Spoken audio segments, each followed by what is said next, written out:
Alors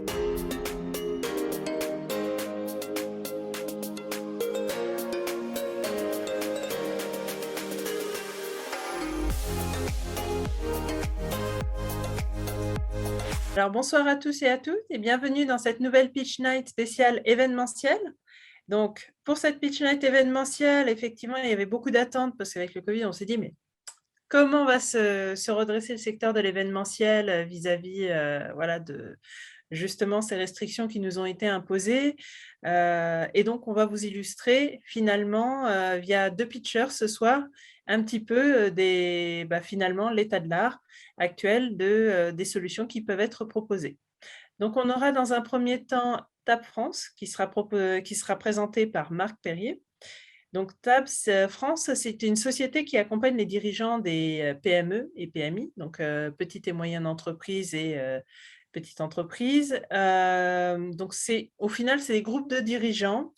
Les dirigeants sont regroupés pour faire fonctionner l'intelligence collective entre patrons. Donc là-dessus, Marc vous en dira beaucoup plus que moi.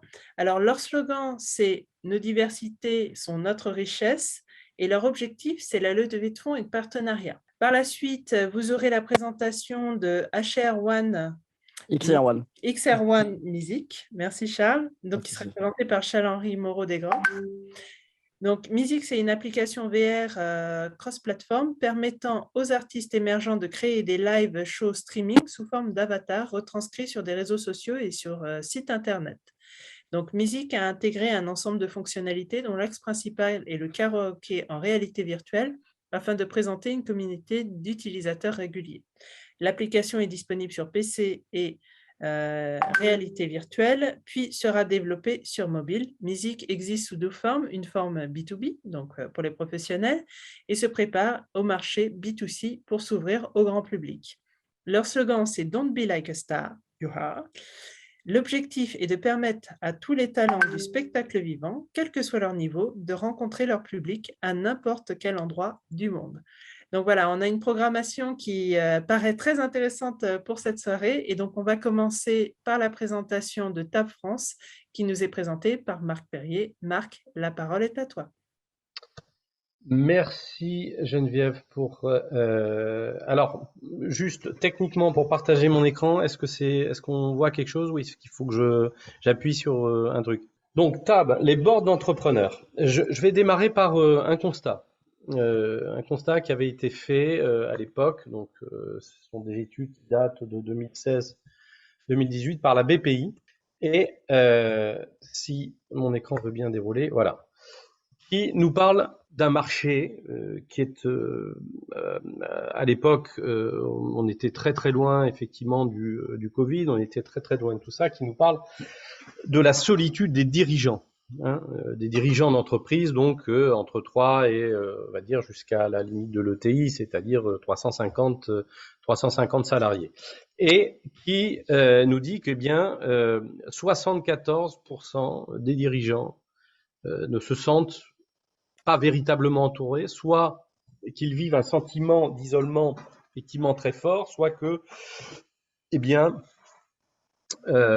ce sentiment d'isolement sans être effectivement exacerbé les place dans une position où finalement l'entourage existe, mais est-ce qu'il est véritablement efficace?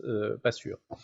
Alors, on sait, je ne vais pas évidemment vous passer l'ensemble de cette étude-là, mais BPI s'est intéressé à savoir d'où venait ce sentiment d'isolement, et donc je vous livre comme elles viennent les résultats de cette étude, c'est-à-dire en premier le poids des responsabilités et du pouvoir. Donc dans un environnement incertain et complexe, ce mot est intéressant puisque on était vraiment dans une période pré-Covid et environnement incertain, et ce que tous les bons marketeurs ont repris pendant la période de Covid. Ça, c'est le premier des facteurs qu'a identifié BPI. Le second, c'est le manque de reconnaissance et de préjugés à l'égard des dirigeants de PME-PMI. Ça m'a un peu étonné. Je pensais que les Français détestaient les patrons du CAC 40, mais qu'ils adoraient leurs dirigeants de petites boîtes. Ben voilà, apparemment, ce n'est pas vraiment le cas. La difficulté à bien s'entourer autant en interne qu'en externe, les difficultés ponctuelles, alors de trésorerie, de chiffre d'affaires, on va dire tout ce qui est lié au nerf de la guerre, c'est-à-dire l'argent, et puis enfin la difficulté à concilier vie professionnelle et vie privée. Alors, face à ce constat, qu'est-ce que finalement l'offre TAB et qu'est-ce que TAB propose dans un marché qui déjà propose des solutions à ce diagnostic. D'abord, l'offre TAB s'adresse aux entreprises, donc aux chefs d'entreprise, patrons de PME, PMI, je suis désolé, il y a un timing qui s'est mis en place, entre 3 et 250 personnes, c'est-à-dire du privé bien sûr, un peu plus de 600 000 entreprises en France. C'est un système, je vous donne quelques chiffres, puisque je sais que dans l'exercice, il faut parler de modèle économique, donc ma présentation sera émaillée de quelques chiffres. C'est un programme auquel on adhère sous forme d'abonnement, donc un abonnement coûte en moyenne entre 490 et 890 euros par mois. Le développement se fait par un système de franchise. Chaque franchise va pouvoir s'occuper de 25 à 40 chefs d'entreprise, donc clients, soit entre 150 et 300 000 euros de chiffre d'affaires pour chaque franchisé, avec un EBIT qui va varier entre 65 et 73%, tout simplement parce que au-dessus d'un certain chiffre d'affaires, les reversions diminuent. Alors, une fois qu'on a parlé de la partie un peu triviale, qu'est-ce que finalement TAB et quel est son positionnement? Mais TAB est un concept qui est exclusif, qui est basé sur le membership, comme je viens de vous expliquer, et qui aide finalement les patrons d'entreprise à atteindre leurs objectifs professionnels et personnels, tout en conservant leur équilibre de vie et leur bien-être. Alors, comment on fait ça?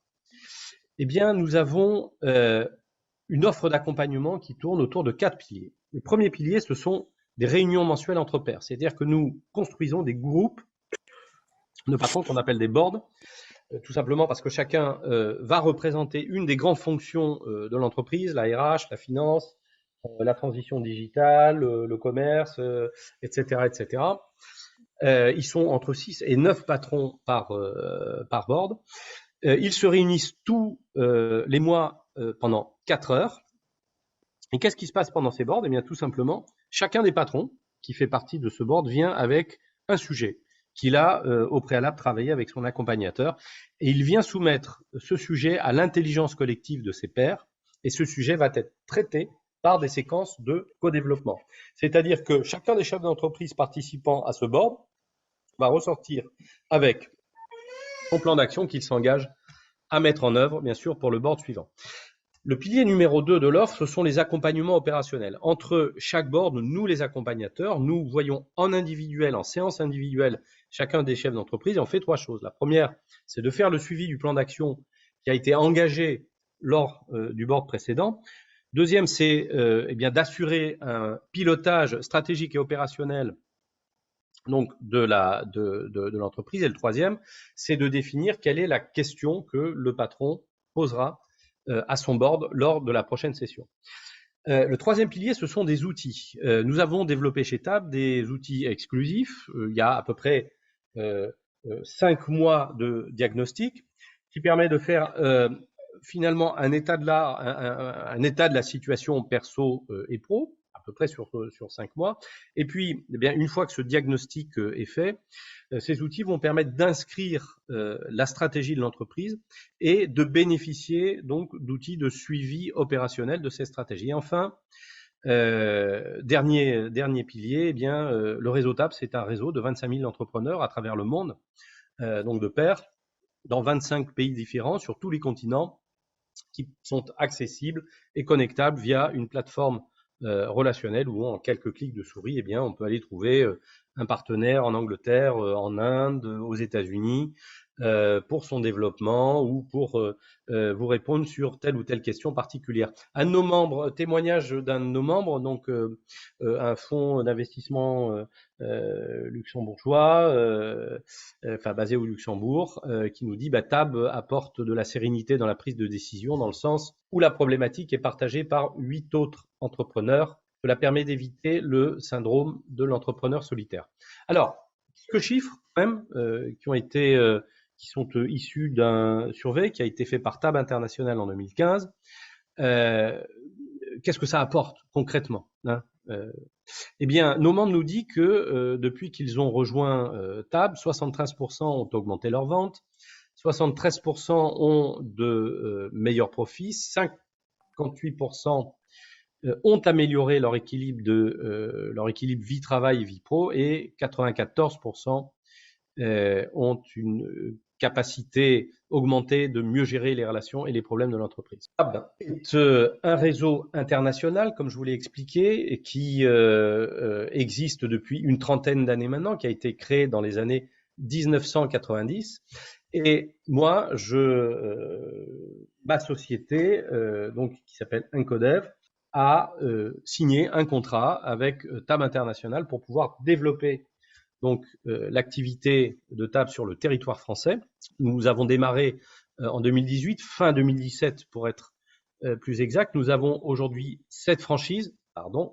Nous avons aujourd'hui 7 franchises. Et notre projet, c'est de devenir le premier réseau d'accompagnement en France des patrons de PME, PMI, avec, à échéance de 10 ans, 80 franchises permettant d'accompagner 5000 entrepreneurs. Notre développement, nous le voyons aussi à l'international francophone et dans les DOM-TOM. Je suis contacté tous les jours par des futurs ou éventuels partenaires qui me demandent s'ils peuvent contribuer et porter le savoir-faire TAB dans leur pays, que ce soit les pays d'Afrique du Nord, et puis DOM-TOM, je pense à la Polynésie, je pense à l'ensemble des territoires aujourd'hui qui nous ont abordés. Dernier petit témoignage, Didier Roche, patron d'Ethic Investment, cofondateur des restaurants et spas dans le Noir, qui nous dit « Je viens chercher dans mon board la rencontre de pairs qui me ressemblent, auxquels je peux parler cash, et qui me répondent de même au fur et à mesure. Nous créons des liens de fraternité d'entrepreneurs. On a maintenant l'impression d'appartenir à une même famille. » Merci pour votre écoute, et je pense que j'ai dû respecter mon timing, et je suis donc à la fin de ma présentation. Du coup, nous allons passer à la deuxième start-up qui va être présentée par Charles-Henri Moreau-Desgrottes. Moreau-Desgrottes. Moreau-Desgrottes. Donc, XR1 Music. Voilà. Alors, je vais vous rappeler juste rapidement, même si je l'ai dit au tout début. Donc, Music, c'est une application VR et cross-platform qui permet aux artistes émergents de créer des live shows streaming sous forme d'avatars retranscrits sur les réseaux sociaux et sur site internet. Donc, Music a intégré un ensemble de fonctionnalités dont l'axe principal est le karaoké en réalité virtuelle afin de créer une communauté d'utilisateurs réguliers. L'application est disponible sur PC et en réalité virtuelle, puis sera développée sur mobile. Music existe sous forme B2B pour les professionnels et se prépare au marché B2C. Donc, leur slogan « Don't be a star, you are », leur objectif permet à tous les talents du spectacle vivant, quel que soit leur niveau, de rencontrer leur public à n'importe quel endroit du monde. Alors, sans plus attendre, je vais laisser la parole à Charles-Henri. Donc, Charles-Henri qui va nous présenter Music. Oui, bonjour à tous. Alors, déjà, je vais lancer mon petit slide, histoire que tout soit impeccable. Hop là, donc je crois qu'on y est. Voilà, vous le voyez tous? Oui. Super, fantastique. Donc voilà, nous, on est… alors moi, je suis Charles-Henri Moreau-Desgrottes. Ça fait à peu près 7 ans que je suis dans tout ce qui est réalité virtuelle aujourd'hui. Et on fait partie des premières sociétés, c'est-à-dire qu'à l'époque, quand on parlait de réalité virtuelle, on nous regardait avec des yeux très ronds. On continue parfois encore. Mais il faut m'arrêter si jamais je vous paye, hein, parce que ça fait quand même 7 ans que du lundi au dimanche, je mange réalité virtuelle. Et le confinement nous a fait faire des réunions réalité virtuelle régulières. On ne faisait pas des apéros Zoom, on faisait des apéros dans des mondes virtuels comme VRChat, etc. Alors, je ne sais pas si ça parle à tout le monde, mais je vais essayer d'être le plus possible, le plus simple possible dans cette présentation. Donc, je vais vous parler aujourd'hui d'événementiel, je vais vous parler de réalité virtuelle, je vais vous parler de karaoké, je vais vous parler de talent, je vais vous parler d'environnement virtuel. Donc, j'espère que je ne vous perdrai pas. Donc, XR One a 2 ans maintenant. On est né au tout début du confinement, mais on avait déjà une première société qui était Clap and Zap Productions, qui avait fait le tour de la réalité virtuelle avec mon ancien associé Maud Clavier, qui aujourd'hui est associé chez VR Room, qui, elle, a produit et réalisé des concerts de Jean-Michel Jarre, dont on a entendu beaucoup parler durant le confinement. Donc, on travaille sur ces environnements-là depuis le début et effectivement, le confinement nous a donné raison. Au début, quand on parlait de musique et de karaoké et de concerts en réalité virtuelle, c'était incompréhensible. Et je pense qu'aujourd'hui, on a compris pourquoi. C'est quelque chose qui est là, dont le besoin est réel en période de confinement, mais qui est également fait pour durer. Donc, aujourd'hui, Music vise à renforcer donc les relations entre fans et artistes en permettant l'émergence de nouveaux talents. C'est ce qu'on souhaite nous obtenir. Mais pour cela, on a décidé d'abord qu'il nous fallait constituer un karaoké, un environnement compris de tout le monde, par exemple le karaoké. Et on s'est mis à travailler sur un divertissement en réalité virtuelle qui permettrait à l'utilisateur qui chante du karaoké de pouvoir simplement se retrouver sur une scène aussi importante que l'Olympia, par exemple, et d'être diffusé sur les réseaux sociaux durant leur prestation. Donc, comment on fait ça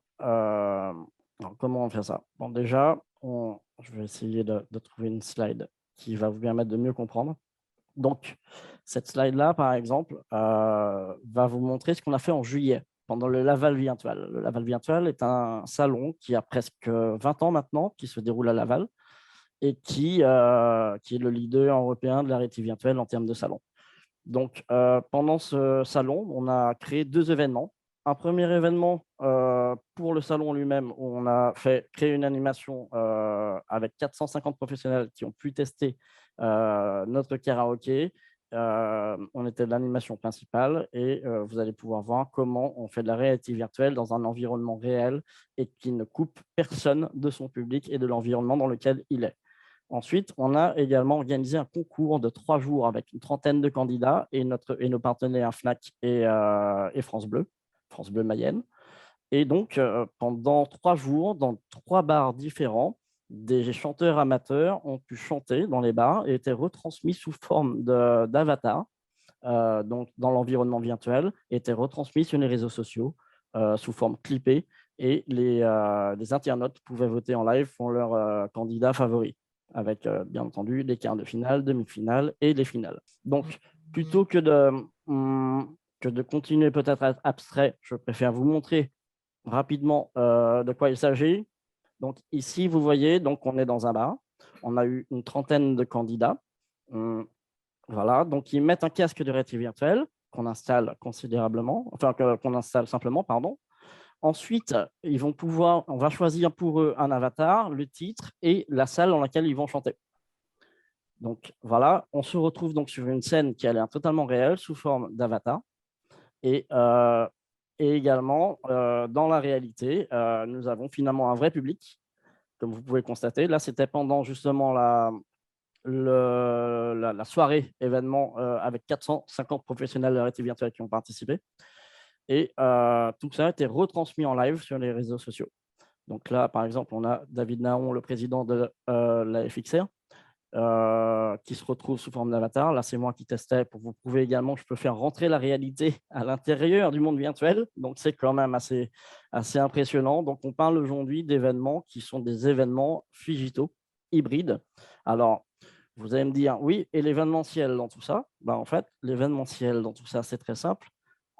C'est qu'à partir du moment où on peut faire du karaoké en réalité virtuelle, on peut également faire des conférences en réalité virtuelle dans ces mêmes environnements. On peut faire des TEDx, on peut faire du stand-up, on peut faire des pièces de théâtre et on va pouvoir aussi inviter des stars à chanter. Donc, ça veut dire quoi? Ça veut dire que simplement, on est capable dans les prochaines années, même bien plus tôt, de recevoir une star qui va chanter dans son concert, qui va être retransmise en réalité virtuelle sur les PC et les mobiles, et que d'autres personnes dans le globe, dans le monde entier, vont pouvoir prendre des tickets pour regarder le concert également sur PC et mobile. Nos concurrents comme WaveXR, qui ont sorti aux États-Unis leur système pendant le Covid, ont eu près de 150 000 personnes par concert qui regardaient les concerts, non pas sous forme de réalité virtuelle, mais uniquement sur PC. Ils prenaient des tickets de 10 à 15 $.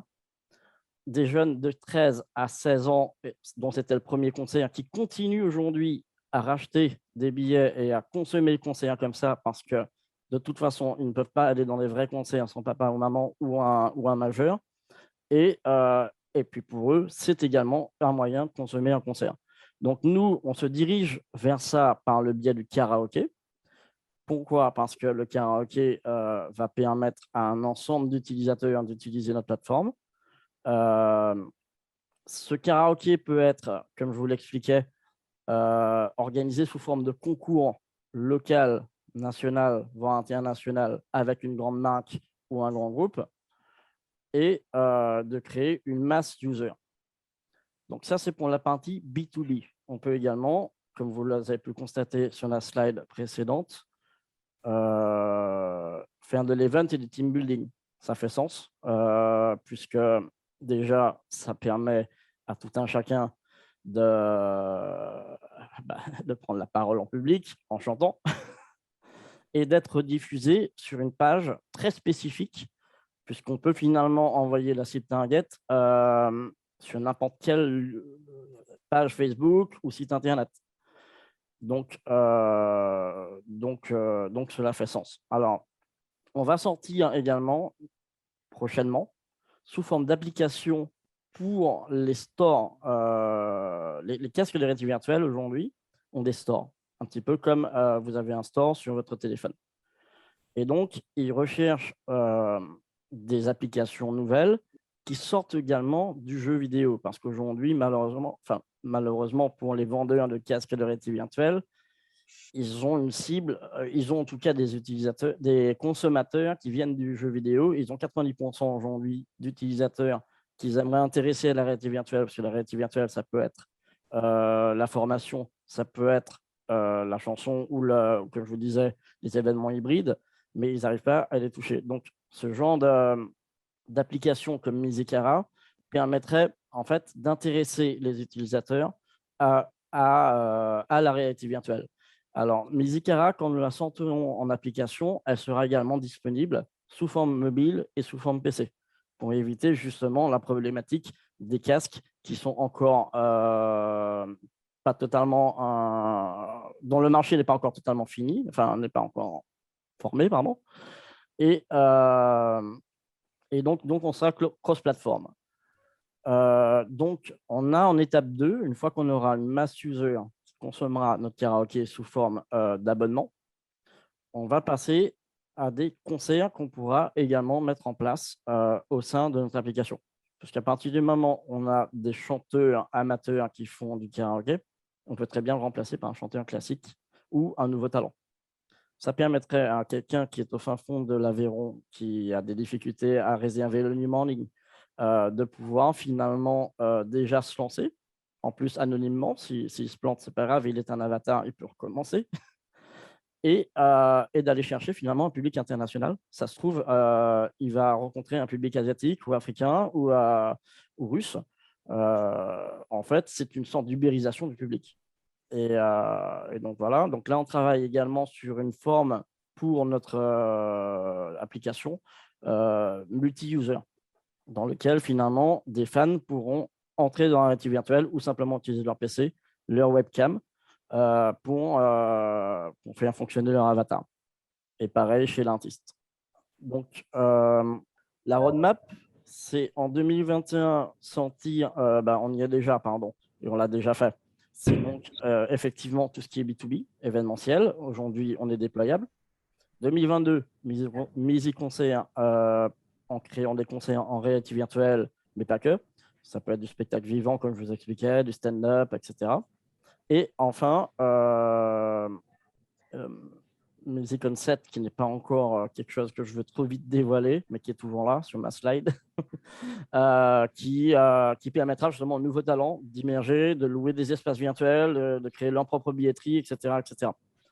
Donc, en gros, pour essayer de centraliser, parce que je pense que j'ai été un petit peu dans beaucoup de sens et tout, il faut comprendre une chose. Le karaoké, on crée une mass user, d'abord sous forme d'événementiel pour faire comprendre ce qu'est la réalité virtuelle et comment on peut utiliser. Ensuite, une version sous forme d'application permettant aux utilisateurs de s'entraîner à la chanson, comme The Voice, etc. On a beaucoup de jeunes qui sont biberonnés à The Voice et qui ont envie de s'entraîner. Donc là, ils pourraient se déplacer sur une scène virtuelle, apprendre à se déplacer, à danser dessus, etc. Et ensuite, une fois qu'on a ces mass users, on va pouvoir créer des concerts et aller plus loin. Puisqu'il va falloir, bien entendu, comme dans un espace réel, où on aurait par exemple des millions de personnes qui viennent, bah, il va falloir créer des nouvelles activités au sein de cet environnement. C'est un petit peu ce qu'a fait Epic en lançant son jeu Fortnite, et aujourd'hui, ils font des concerts. D'abord mass user, ensuite événement. Donc, on est dans cette optique-là. On va participer prochainement à la WE où on est invité. On prépare pour les 40 ans de France Bleu également quelque chose. Voilà. Alors, on va parler un peu chiffres quand même. Musica Event, donc l'idée, c'est de proposer des offres basiques à 5K par package avec un casque de réalité virtuelle, un animateur et un retour écran.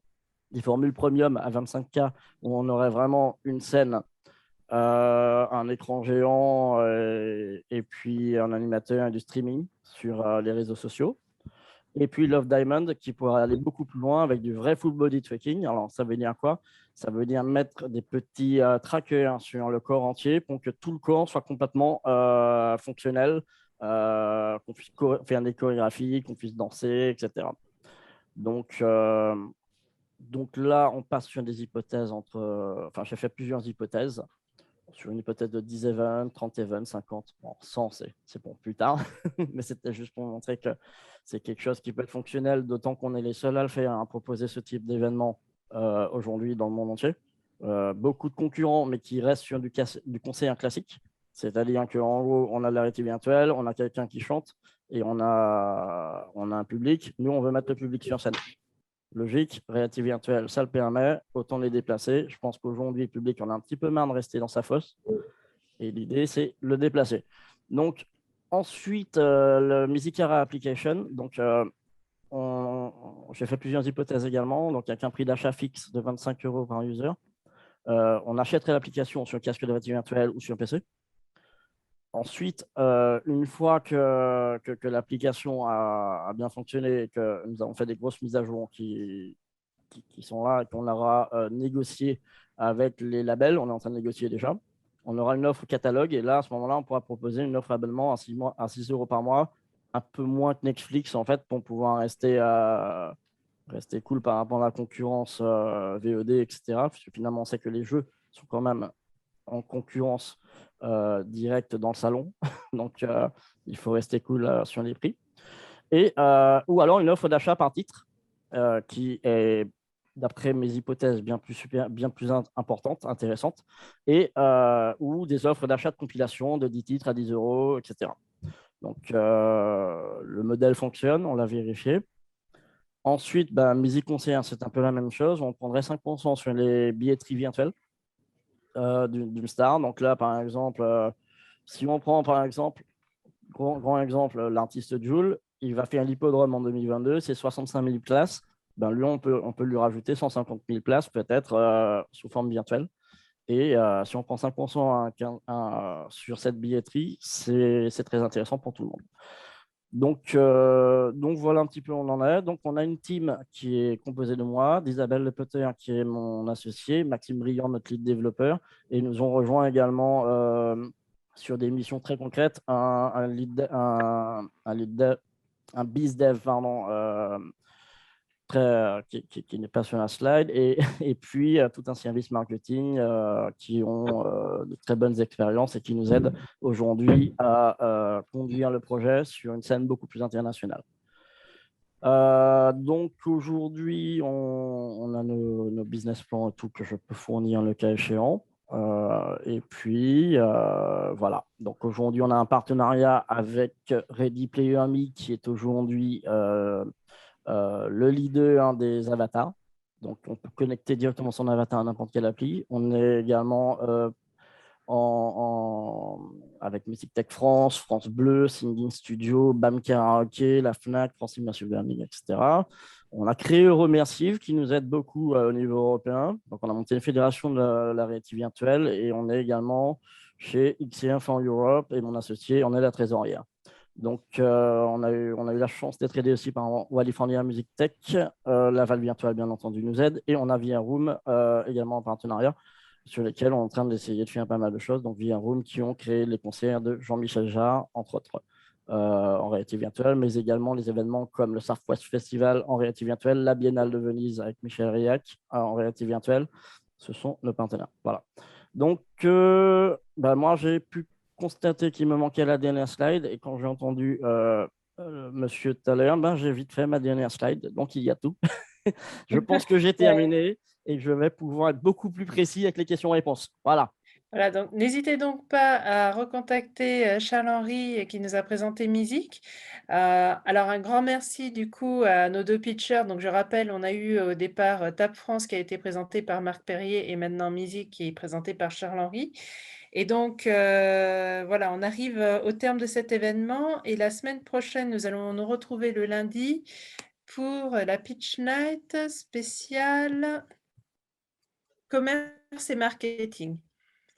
Donc, alors, là aussi, vous allez voir qu'il va y avoir des mutations parce qu'effectivement, le commerce et le marketing ont complètement changé pendant la crise. On l'a vu notamment sur les pubs de sport. Voilà, on est beaucoup plus recentré finalement sur l'humain, sur le bien-être.